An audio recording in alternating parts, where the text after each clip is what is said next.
Once upon a time, two boys grew up playing hockey in the village of Terrace, British Columbia. One of them went on to play in the National Hockey League. The other became a comedian. Now, one flies planes and coaches youth hockey. The other is still a comedian and owns new skates. This is their podcast, Enjoying Orange Slices with Jeff and Ian. Hello, Jeff. Week number 2. We're back on the bus. Feels like forever since we were in Nashville and kids were getting drafted into the NHL. Oh man, it feels like some of the guys are already veterans. some of them already played 200 games. I still laugh about a lot of things in Nashville, but when you and I came out of the draft and the kid from Arizona, he shook his hand, and we just tell the same stories over and over again to amuse ourselves. But we laugh about it. Hey, congratulations. And then you go, good luck. And he looks at us like, how'd you guys know who I was? Yeah. He's like 6'6", running around with a Phoenix or Arizona Coyotes uniform on. So Nashville was a lot of fun. Our good friend with a nameplate that's got Velcro on it. Yeah, he had his name on the back of his jersey. How'd they know who I was? Yeah. And then pretty cool night for all those kids. Really a lot of fun for us. And then we were out with the night before with I know my nephew Kalen's going to get all over me because I'm going to name drop, but we were out the first night with White Cloud and Zach and the Stanley Cup, right? That was the first night. The night afterwards, but we were gone the next day after the draft, right? Yeah. You were working, and then the next night with our good friend Scott Darling. Yeah. I think we should go there and we should go see a game out there during the season. That would be fun to go to that. That's the best name for a building ever. Bridgestone Arena. That's the best name. It is. You know, the one thing about being there, and it was just the draft. There was no hockey being played, just hockey players being drafted. Yeah. The energy inside that building and the prices. Yeah. Remember we got we got chicken fingers and fries, the healthiest two guys in there, and a couple of waters. We only had water, we weren't drinking. And what was it like? It only came out to like $25 or something. Which is like insane anywhere else, but in an arena, that's usually like $38, $39, $40. Yeah. It's a nice looking building, and it's getting to be one of the older buildings in there. Hey, I just remember Philadelphia's pick? Yeah, the Russian kid. Apparently, they've already admitted that it was a mistake, and he's probably never going to play in the league. Well, and everybody was saying at the time that how cagey Philly was, and what a great pick, and because he's signing the KHL for another 2 or 3 years. Yeah. That's that's always good, right? Oh, new regime, everything's going to be okay, and we're done. So Keith Jones is the president of hockey operations there. Daniel Briere is their new general manager. I sure hope that works out for those guys. I mean, that it was risky taking that kid, but and everyone says he's kind of like the next superstar if he ever plays in the league. But if he plays, big question. If he plays, good. Yeah, if he's in the KHL, it doesn't really help you. But talking about big name players, little segue here. Austin Matthews signed for $13.25 million, 53 million over approximately 53 million over 4 years. Yeah. And I just think that's obviously great money, but I think it's good for him and it's good for the Leafs, because if it doesn't work out, he'll be only 30 years old in 4 years and be able to go save Arizona. And if it does work out, it's a steal for the Leafs. So, and also, everybody's going to go short term because isn't there a new bargaining agreement coming up in 4 years? Is that what it is? Well, I think starting next year is when, if things stay as they are today in the NHL, I think you're going to start seeing the salary cap start to really jump. So you're seeing some players like Mac Dumba signed a 1-year deal for around $4 million in Arizona. Like he's pretty solid and fairly young D still. He's real physical, as we saw in the playoffs. He's a right-handed shot. Signed 1 year for $4 million. Some of the other guys out there didn't really sign long-term deals. Tarasenko to Ottawa for 1 year. So yeah, it's pretty interesting. The one that kind of caught my eye, it was Hagel signed 6.5 a year. I think he went for, did he go 7 or 8 years in Tampa? I mean, that one kind of caught my eye a little bit.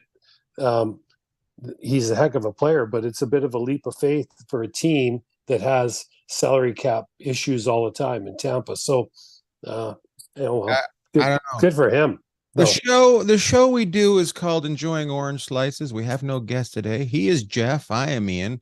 He's in Seattle. I'm in Long Beach after a weekend in Carmi, Illinois, and then Detroit. Have you ever heard of Carmi, Illinois? No. Carmi. It's Carmi, by the way. Oh, okay. Carmi. Yeah. I've heard of Carmi, right? No, I thought we were just going off Flaherty's. I thought so anyway, but it was so you know where it was. I flew into Louisville. I flew into Louisville, got in a car, drove for 2.5 hours, and then I was at the corner of Indiana, Kentucky, and Illinois in a cornfield. It had a town of 5,000 people, and I did a show in an Elks Hall, and it was fun. You know what? All you got to say is Elks Hall, and my grandfather was part of the Elks, back in the day. So that was cool. Hey, did you, you said cornfield. Did you happen to have any corn on the cob out there or anything? No, but listen to this. When we were in Virginia, we went and picked some corn, right? And I went around the corner to make a video for an upcoming show. And I came back and Carrie Ann's eating corn right out of the field. And I'm like, what are you doing? She goes, try it. We were at this, apparently there's a 4-day window where sweet corn can be eaten right off the cob, like right off. You pull it and you can eat it. I was like, no way. And I tried it. It was like candy. It was so amazing. It was so delicious. 4-day window. So now we're just in a field and we're just fighting with the deer trying to eat it. It was pretty good. Anyway. That's awesome. Yeah. So, hey, so you're doing, I know we're supposed to talk about hockey, but you're doing those little shorts now, right? Like with you and Bobby and Johnny. Yeah. I'm going to film some tomorrow.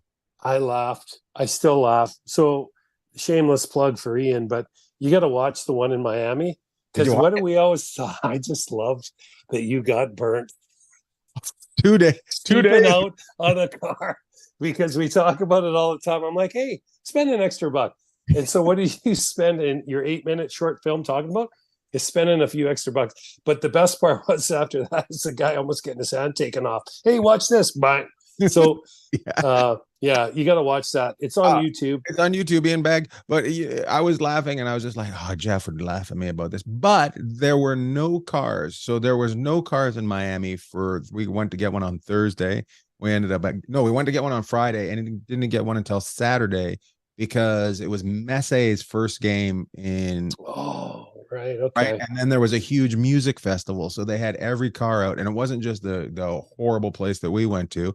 It was every place. It took us a while, but now I'm a budget member. So, hey, but let's be real. Like this whole rental car thing, you used to be able to get in, and the car had like 4,000 miles on it. Now you're renting cars, and they're 76 Oldsmobiles. Like it's really it's gone crazy. But and I know we're hockey, but talk about Messi and what he's doing for that league. That's another thing. If you're not watching Ian on YouTube, tune in and watch some of what Messi's doing in the MLS. It's insane. This guy. It's like, but the problem is, it's like McDavid went to the AHL. You know what I mean? It's a league above what he should be playing in. Well, true, but you know what? If that Russian kid ever shows up in Philadelphia, he'll be doing the same kind of thing. But I mean, anyways. I have to mention this too. You just said McDavid. So I read an article today on the Stanley Cup window for the Oilers is now. It's August 28th, and you had a great line when we were talking about this before the show. The Stanley Cup window isn't really in August. It's in June. So the Oilers are already talking about the Stanley Cup. I mean, really, the paint's not even dry on last season yet. September 1st, okay, now everyone starts getting back into town. They start getting ready for training camp, but give Peace a chance up in Edmonton. Just let them play. The thing is with Edmonton, it's kind of similar to Toronto in that it doesn't really matter what they do during the regular season, although home ice advantage might be something that might kind of push Edmonton over the top this year. You think it matters anymore?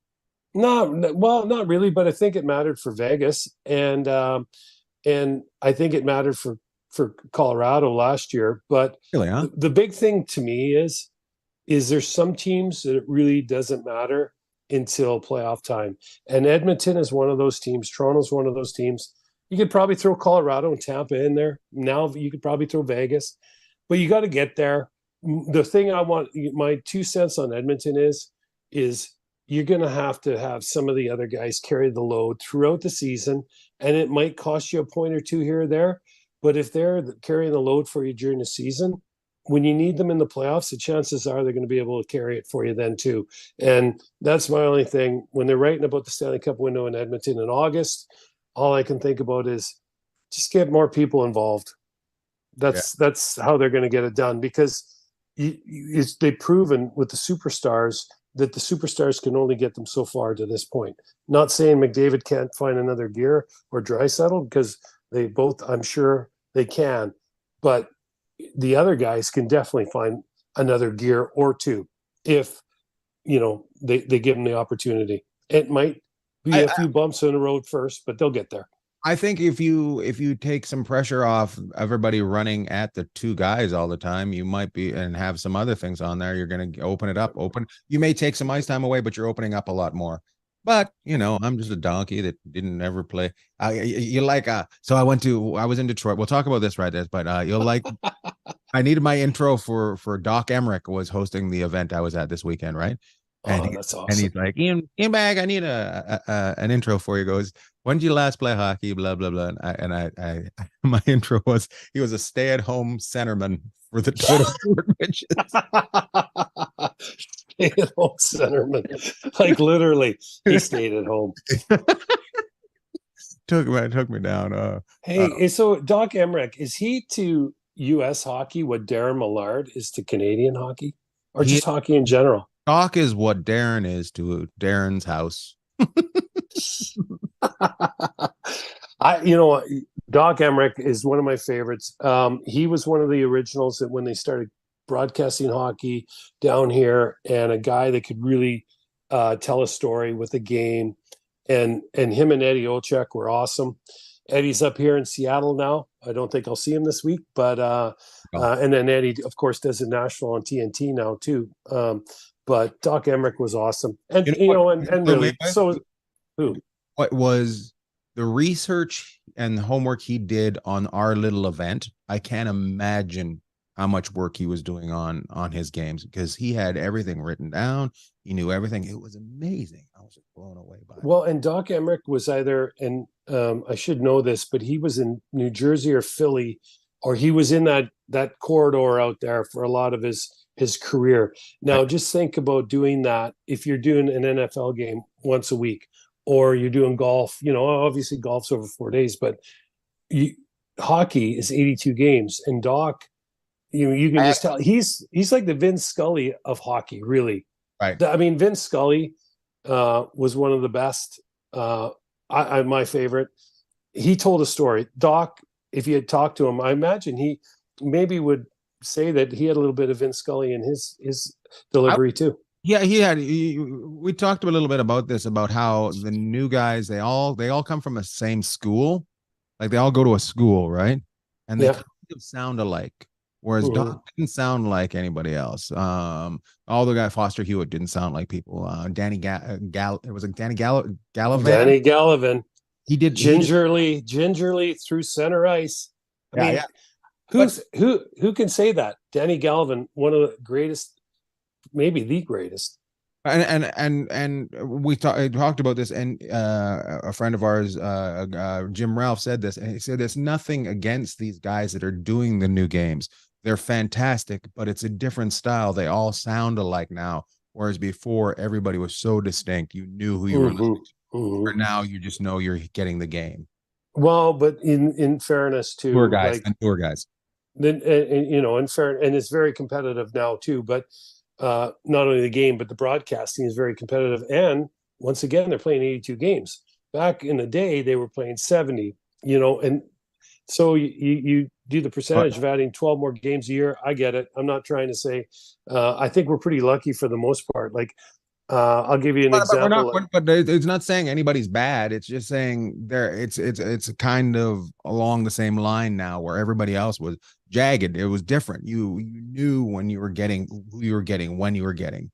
But don't you think that as a broadcaster or anybody matures, that they kind of find what, they take a little bit of their favorites and their mentors and they kind of blend it into what they are. And, But I challenge you, Jeff. I challenge you to find the difference between Leah Hextall and Brandon Batchelor. I love Leah. My favorite thing about Leah wasn't when she was calling games, when she was interviewing Daryl Sutter in the Calgary Edmonton series a couple years ago, and she could get Daryl to laugh. I think that's a gift. Batch, he's great. Play by play. I love Batch. It's not the same without Hershey. Snacks, our buddy Snacks up in Vancouver. Batch is not the same. Those two were great. But here, I'll give you an example of some veteran sportscasters. One of my favorites, Chris Cuthbert. Mm-hmm. He has been in the game for so long, but he's called multiple sports. Another guy, like another veteran guy doesn't call hockey anymore, but was Al Michaels. So these guys have called, most of these guys have called other stuff. If you look at some of the newer breed, I guess some of the guys sound similar, but I look at a guy like Jeff does not. It is. No, I don't really. I don't want to hurt anybody's feelings. No, I don't agree with you, because I'll tell you what. I listen to Dave Gaucher in Vegas, and Gaucher is awesome. Nobody can. But I'm not saying anybody's bad. That's the thing. But you're saying they're similar. But I don't think. But if you look at. They come from a school where they're taught the same thing now. Where back in the day you weren't really taught that. You kind of ended up in the business. I don't know how I ended up trying to defend the whole industry there, but I love it. It's like those guys. I don't have much interaction with those guys. They probably, but I do think play-by-play though on the whole. You're gonna call Millard right afterwards. I think you sound very different. No, I'm gonna carve him. But he knows we love him. This is what Millard. Let me do an impression of Millard doing hockey. Mac, mac, mac, mac, mac. Can't wait to have him on. You know what? My impression of Mallard doing hockey is getting a big fire, just doing a fireside chat. That's when you watch him. That's what he sets up. Sets up the campfire, and everybody. It's awesome. But he's not play by play though. No, he's not. He's not. But I feel what he does is different than what used to be done. I love what he does. I love, there's very few guys that in between the periods that want to hear more. Like I don't really want to get back to the game. I think Millard keeps you entertained and not wanting to go back to the game. Like, well, we talk about TNT, how they've tried to kind of push out the edges of what hockey normally has been, especially intermission. And I think Mallard does the same thing, to his credit. And, the biggest thing is he's just himself, which is that's the entertaining part. But, okay. So enough about so long since I've seen him. I miss him too. Oh my God. It's been 2 months. He's been coming on the ice with me, with the kids. And I'm telling you what, we've had so much fun. We'll get him on one day. Does he dress up in full gear? Oh yeah. So I make the kids, when Mallard comes out, I make them guess who it is. And they're like, one kid says to me one day, he goes, Aiden Hill. I go, Aiden Hill. Hey, thanks for thinking I got that much pull. But, and Aiden Hill, we got to get him on one day. Comox, British Columbia, right? No way. He's from Comox. So, but Mallard comes out in his Golden Knights gear. And we have one young fella says to me one day, he goes, hey, Mallard had come out and everyone had a good time. And of course he chirps everybody. We just chirp each other the whole time. He's chirping the kids. They're chirping him back. And the next time we're out, he wasn't there. They go, hey, one of the kids goes, hey, is that old guy coming out again today? No way. And I'm like the guy that's always taking the heat for being the old guy, right? The elderly gentleman. But since he's started coming out with this summer, and he loves to put the goalie gear on, He's been coming out throughout the summer with us and the kids, and it's been a blast, and we have a good time. So we're on a hiatus right now, but we'll be back, and we'll get Mallard on. He can defend himself. Well, I know it's a hockey podcast, but a lot of people that are tuning in probably don't know it's a hockey podcast. I like some of my fans tune in and go, when are you gonna do jokes and stuff like that? Yeah, it's a hockey podcast. Talking to my buddy Jeff that I grew up with in Terrace, British Columbia, who played in the NHL for the Detroit Red Wings, as well as a couple other teams that I won't mention because I don't like those other teams. But and look at you, like, I love those teams. I love those teams. But he flies planes now for Alaska Airlines, and he's switching over from the Airbus to the 737. So he's got to learn a bunch of things. So he's in Seattle. That is not his normal house. His wife did not leave him. He is just not yet. I'm in the finest hotels money can buy. But how's it going? Anyways, where were you going with that? I wanted to know how it's going with learning all the new stuff with the it's good. I mean, are you in one of those simulators yet? No, we're not there yet, but it's just like everything else in life, are you right? In class? Is Top Gun at the top of the room? Is Maverick? Yeah. We got a guy up there in a flight suit with some Ray-Bans on. Are you guys in a hangar with like 6 chairs set up? That's right. We're 6 chairs and there's 7 of us, so someone knows that they're out of there that day. Someone didn't make Top Gun, so no. It's been good. Just like anytime you learn something new, you gotta buckle down and do your best to understand. How many more weeks you got? Oh, we just got started, so we got a ways to go. But I will say this: humility, which it serves you well in a lot of places, and I tell this to the kids all the time because it's important. Humility, be humble, be on time, and work hard. I think that really works in any profession. In aviation right now, you know what, you have to be humble, and of course we always got to be on time, even though the airlines aren't always running on time, and you got to work hard. And so that's kind of where we are now. So I'm taking my hockey analogies and pressing forward. But humility was a social studies teacher in Terrace, British Columbia. Had 4 kids that we went to school. Humility. I thought you were going to say today is a work day, and today we're going to work. Well, actually, I have. It's funny. We did work today, but when we got to talk about our big man on campus, our producer, the man that edits all these great, Brian, and we're going to tell a funny story about him because we got these cool backpacks, and we're going to get Brian. We're going to either send Brian money or a backpack, probably a backpack. But I said to Ian, I go, we got to send him a backpack. We're going to either send him money or a backpack, and we're going to send him a backpack. Oh my God. He's like, I better get a backpack full of money. Yeah, buggers. So I said to Ian, I go, I want to send Brian a backpack. And like Hetty sent us this great stuff that we showed last week with a Maple Leafs patch on it. Ian goes, well, he's a Canadians fan. I said, exactly. Can you imagine? Hey, thanks, buddy. Go Leafs, go. That's 2 weeks in a row you've taken me down hard. The week before we went to a party, and I was Kenny Rogers and my wife was Dolly Parton, and you called me up the next day and said, is Kenny there? And I said, and for some reason my head went instantly to you were going to the rink and working with Kenny, and I said, you got the wrong number. And you go, no, Rogers. And I'm like, no, he's not here. You should post that picture so people could see it. But yeah, I go, is Kenny there? And how long did this go on? For a minute or two before you figured it out. And I'm like, my God, you are in comedy for a living, right? Like, come on. So my attempt at it was very sad, but oh well. It was within less than 24 hours of me being dressed up as Kenny Rogers. I forget.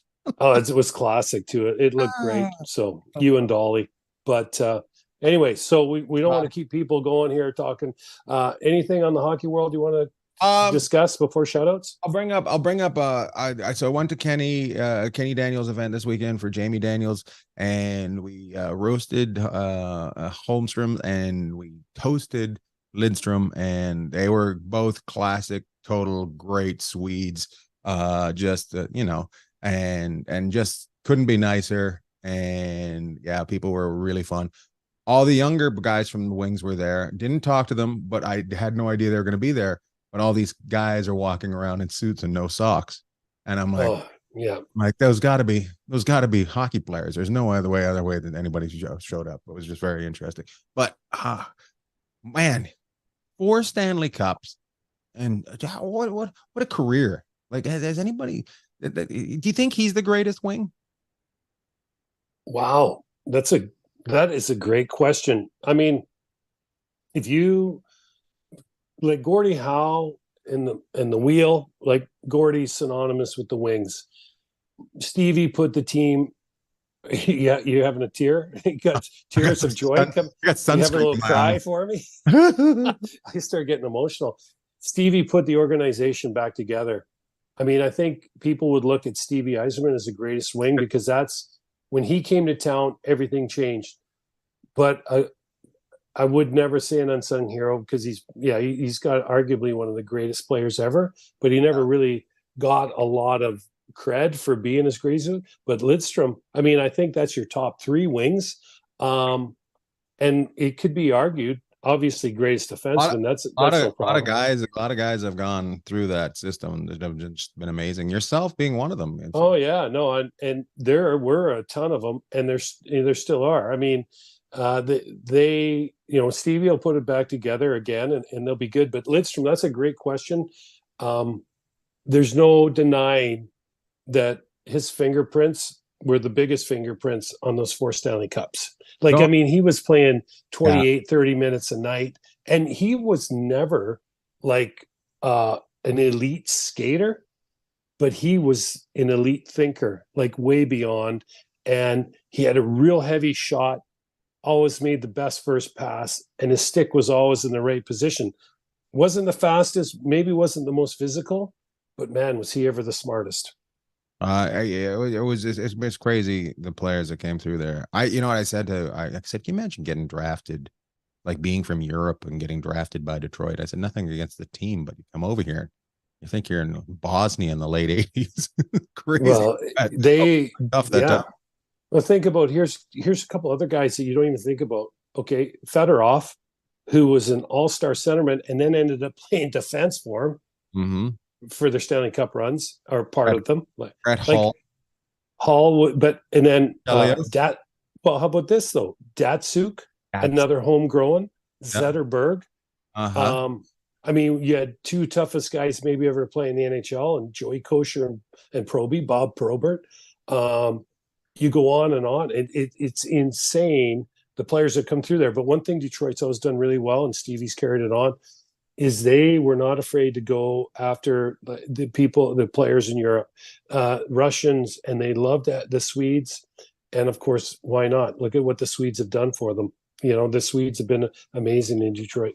I think you can't be, if you're going to build a great organization, you can't be safe. And I think they've never been safe. They like a certain kind of player. And one thing about, but they don't mind where they go. Oh, yeah. You know what I mean? Well, but here's the thing, Ian. They'll spend the money.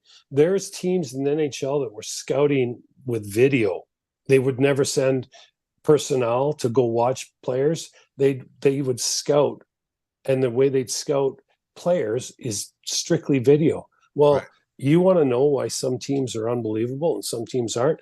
You could probably look at the way they do business. And one thing about Detroit, even though the success hasn't been there as much in the last couple of years, overall, the organization's been phenomenal because they've spent money.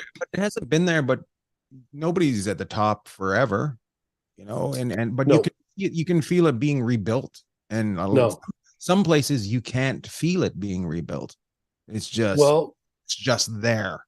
Here's a stat for you. 11 teams have never won the Stanley Cup. And that kind of rips Seattle off because they're only been in the league 2 years. But there's 10 other teams that have been in the league much longer that have never won it. And you can look at it any way you want. But if you look at the way the teams that do business the right way operate, their name's probably on the Stanley Cup at some point. And I'm not saying you have to agree with everything they do, but there's certain ways that they operate, and that's what makes them successful. And we'll see. Let's get the shout outs here before everybody. Get everybody. If there's the other three people that are still listening or stay on board here. All right. We'll go ahead and give your shout out. Okay. So I got 3 this week. Okay. 3 legends. Number 1, Danny Gallivan, Lafleur or Serge Savard, gingerly up through center ice. Gingerly, he was the best. The second one is Bob Barker. Bob Barker, Price is Right, was in one of the best hockey movies of all time, Happy Gilmore. Yeah. Right? So Bob Barker, legend. Have your pets spayed or neutered. Remember the place in Hollywood that I used to live in? Yeah. He was just up and around the corner. He was that stoplight to the north of us. He was right there on that, just a little bit up there. Yeah, just a legend. So, and here's a little spay and pet your kids. No, spay and neuter animals. Yep. And hey, look up. I think it's Darlington, Washington. Look up where that was. That's where he came from. Really? Crazy. And then the last one is Brian Almey, because Brian put his foot down this week and told his wife. How many times did he say? He told his wife, we're not getting a puppy. Well, congrats, Brian, on your new dog. He's so funny. I told her we're not getting it. Next thing you know, shows us a picture of a puppy. We're laughing. Yeah. It's great. And my last one is to every broadcaster in the NHL. I love you. I'm just kidding. No. Shout out to Darren Millard for just helping you out when he need to be helped. When you need somebody older than yourself, you call Darren Millard and he will help you out. Now. Yeah. I'm trying to think if I have any this week. I don't really have any. It's been a long week. So yeah, it's been a long week. And then I'm headed to Tampa this week. Tampa and Miami. So Thursday I'll fly out to Tampa, do radio in the morning on Friday with Mike Kelta, and then I will drive. Then I do a luncheon with them, and then I drive to Miami for 2 shows on Friday night, and then I come back Saturday and do a show, and then I fly home.